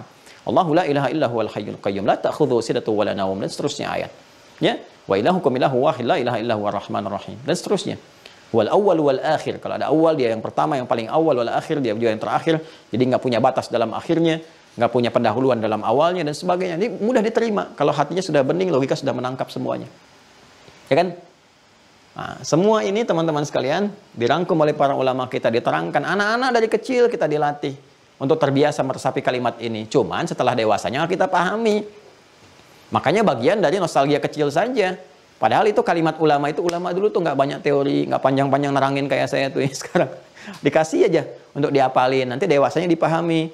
Ingat gak ini kalau Anda ke daerah-daerah tuh, wujud qidam baqa mukhalafatul lil hawadithi qiyamuhu binafsihi wahdaniyat qudrat iradah ilmun haya sama basar qalam muridan aliman hayan sami'an basira mutakallima. Itu kesimpulan dari semua ini. Itu ya kitab yang kita baca tadi. Ya. Wujud, untuk mengatakan keberadaan Allah, Allah itu wujud. Ya. Qidam baqa, yang paling awal gak ada pendahulunya, ya, kemudian abadi, nggak ada akhirnya. Mukhalafatul hawadits laisa kamitsli syai'. Harus berbeda dengan makhluk sifat dasarnya. Nggak boleh ada yang sama. Sama sekali untuk menetapkan keberadaan Tuhan, untuk mengatakan Tuhan yang hak, yang awal, yang akhir, yang baqa, yang kekal, yang abadi. Kan? Qiyamuhu binafsi, ini sifat samad, as-samad. Ya, wahdaniyat, qudrat, iradat. Itu yang tadi saya sebutkan di kitabnya tadi. Para ulama tafsir itu orang salaf yang menyebutkannya. Para ulama-ulama salaf disebutkan tadi. Hayyan, muridan, aliman, basira, mutakallima disebutkan. Itu respon dari sifat as-samad. Ya, dan seterusnya sampai akhir, lam yalid wa lam yulad wa lam yakul lahu kufuwan ahad. Anak kecil kita dibekali dengan itu. Itu pendahuluan pembuka. Ya, bukan sifat Allah terangkum di situ, salah paham namanya. Bukan. Itu pengenalan sifat-sifat awal disampaikan supaya menguatkan tauhid dalam jiwa kita, pengikat. Nanti setelah paham dipelajari, setelah itu kemudian dilebarkan pembahasannya pada sifat-sifat yang lain yang menjadikan kita itu memiliki kebutuhan untuk memohon dengan sifat-sifat itu. Maka masuklah bab selanjutnya, mengetahui Allah lewat al-asmaul husna was sifatil ulia. Tapi ini yang paling pokok nih. Ya. Sekarang kita sibuk berselisih. Bukan kita ya, bukan, kita kan nggak berselisih. Di masyarakat kan sibuk berselisih. Oh, ini muncul tauhid rububiyah, asma wa sifat, tauhid ilahiyah, uluhiyah, nggak ada zaman Nabi. Yang ini membalas, itu juga kok sifat-sifat Allah dibatasi cuma 20 ini. Kok ribut ke situ sih? Esensinya mana? Ya, kenapa? Karena cara masuknya di abad ketiga. Pembelajaran itu masuk ketika dialektika terjadi. Nggak kembali kepada esensi ini. Kalau kita belajarnya terpola dari awal begini, paham, Setelah mengerti 13 tahun Nabi mengajarkan seperti apa, mengerti, baru kita beranjak. Abad Nabi wafat terjadi begini, ya, terjadi fitnah begini, ulama mencoba untuk memahamkan kita, ya, membuat rumusan-rumusan yang memudahkan. Ada yang mencoba begini, sesuai dengan zamannya kan ada kemudahan-kemudahan. Kan cara mengajar itu zamannya beda-beda kan, tapi esensinya sama. Nah, sekarang kita harus mencoba menemukan titik temu supaya paham nih. Ya, sehingga dalam pokok yang pokok itu nggak boleh berbeda. Keluarga itu harus sepakat. Karena itu Anda nggak pernah dengar kan? Misalnya terdapat perbedaan ulama, terdapat perbedaan pendapat dalam ulama tentang memahami Allahu Ahad. itu pasti salah. Karena usul itu nggak boleh beda. Harus kokoh, kuat. Pondasi itu harus kokoh. Ya. Adapun tiang-tiang mungkin nanti beda persepsi. Ya, saya pengennya coraknya begini, tapi pondasi itu harus sama, harus kuat, harus kokoh. Ya, adapun warna, nanti warna bisa berbeda. Saya pengen misalnya yang biru, saya pengen yang pink, saya pengen yang kuning, dan macam-macam. Ya, itu bisa berbeda, tapi kokoh. Usul, aslun itu pokok harus kokoh. Furu' bisa berbeda sesuai dengan kebutuhan dalam agama itu. Ya, jadi kalau kita dalam yang pokok, nanti ada masalah akidah, ada yang pokoknya. Di fikih juga ada yang pokok, seperti sholat itu pokoknya. Ya, sholat itu pokok. Nanti turunan-turunan dari bacaan dan sebagainya, ada yang dibuat menjadi furu'. Furu' itu cabang-cabang yang nanti diantaranya ada yang Allah berikan kepada kita tuntunannya yang sifatnya beragam karena tidak semua makhluk dipandang bisa menjalaninya dengan satu cara. Ya, seperti kita mau sujud misalnya kan? Ya, sujudnya amalan pokok, bagian dari rukun, tapi cara sujudnya menjadi furu', menjadi cabang. Apa yang dimaksud cabang di situ? Boleh jadi diberikan beberapa jalan cara karena tidak semua manusia bisa melakukan dengan hal yang sama. Jadi ada yang pakai lutut ketika turun, ada yang pakai telapak tangan dulu. Ya, ini kan alternatif. Nabi pernah di awal dengan lutut. Ketika menjelang sepuh Abu Hurairah masuk Islam 3 tahun sebelum wafat, Nabi turun dengan menggunakan telapak tangan. Ya, Abu Hurairah melihat dengan telapak tangan. Tapi kan Wa'il bin Hujur melihat dengan lutut. Kalau kita gabungkan, oh ternyata ini kemudahan. Jika Anda sudah tak sanggup menggunakan dengan lutut, bermasalah, gunakan telapak tangan. Atau telapak tangan bermasalah, gunakan dengan lutut. Karena tidak semua bisa menggunakan dengan cara yang sama. Ya, untuk sujud kan cuma 2. Kalau nggak pakai lutut, pakai telapak tangan. Yang salah pakai kepala duluan. Gitu ya. Nah, di akidah juga nanti ada usul, ada furu'. Harus paham, jangan sampai ribut. Akhirnya dari keributan ini, ini bukan golongan kita. Yang benar yang ini, yang lain salah semua. Tahdir ini, tahdir itu, alih-alih mengajar, sibuk saling ngoreksi. Ya kalau ustadznya pada ribut, bagaimana dengan muridnya? Ya, nanti kalau ustadznya saling mencela, muridnya ikut-ikutan. Alih-alih memperbaiki diri, kok memperbaiki orang lain? Diri pribadi aja belum baik gitu. Karena itu murid saya tidak boleh ikut-ikutan begitu. Ya, semua mahasan tidimira itu harus konsentrasi memperbaiki diri. Dan nggak boleh menyoal orang. Ya, kalau ingin perbaiki kesalahan. Perbaiki cara berpikir, itu pun dengan cara yang benar. Jadi bukan mencela, jangan biasakan mencela ya, apalagi ke orang dan sebagainya. Fir'aun itu sefir'aunnya itu ya, mengaku Tuhan, berbuat zalim, hobi bunuh orang, nggak pernah disebut namanya dalam Al-Quran. Selalu gelar yang melekat, Fir'aun dari kata farao, gelar yang melekat. Karena kedudukan itu berpotensi membawa kezaliman kalau tidak digunakan dengan baik. Itu pesan moralnya gitu yang akan dibawa.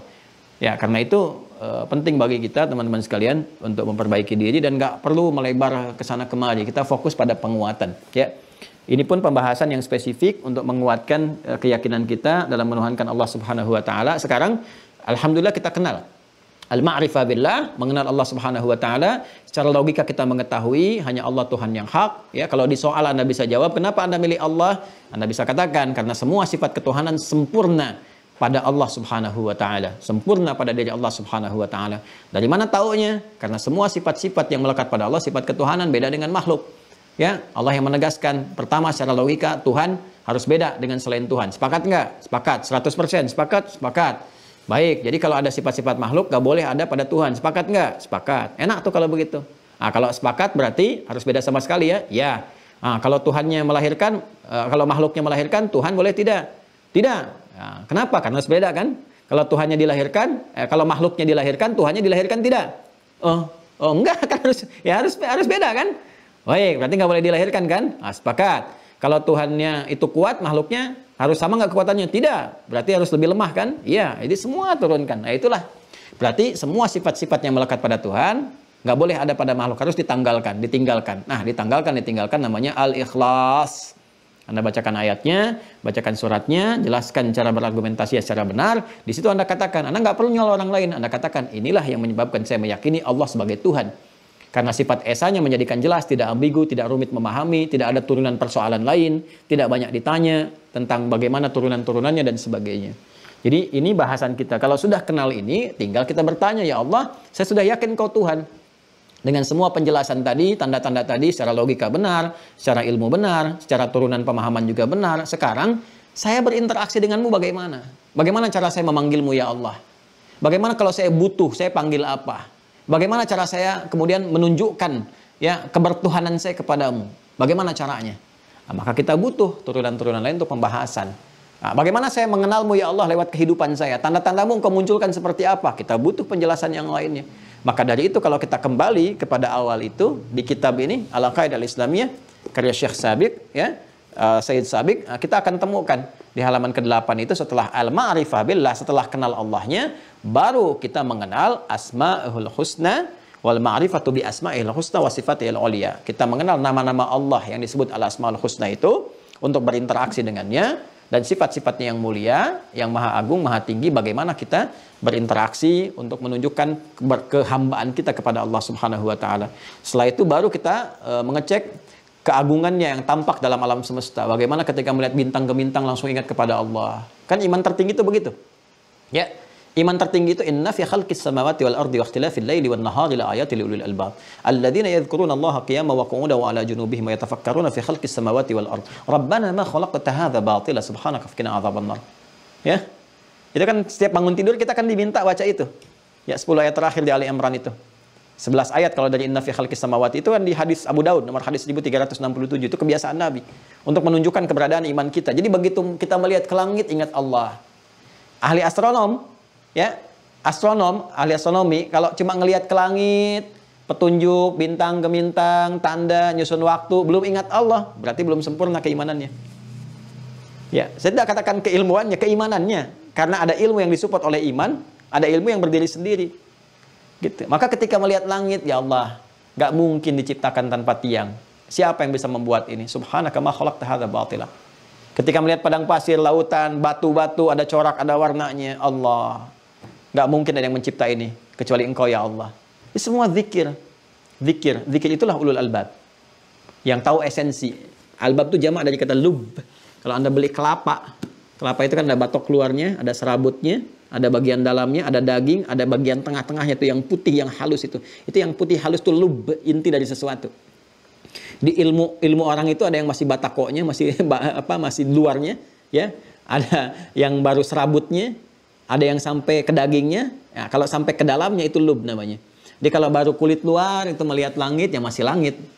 Ya, kalau melihat ada tanda-tanda jalan, nah itu baru sampai kulit yang serabut tuh. Kalau masih bisa nyusun untuk tanda-tanda ini, ngatur waktu ini, ya bulan gini, kemudian ru'yat, hilal untuk ini, untuk itu, belum sampai mendekatkan kepada Allahnya, itu baru daging. Baru ketika melihat bintang, subhanaka ma khalaqta hadza batila, itu sudah ulul albab. Ulul albab. Nanti ada ulul absar, ya, ada ulul ilmi, ada ulul albab. Nanti banyak, ada ulil nuha. Jadi ada turunan-turunan dalam Al-Quran yang bisa kita gali. Saya kira itu ya untuk pertemuan kali ini. Alhamdulillah. Terima kasih. Mohon maaf atas segala kekurangan. Assalamualaikum warahmatullahi wabarakatuh.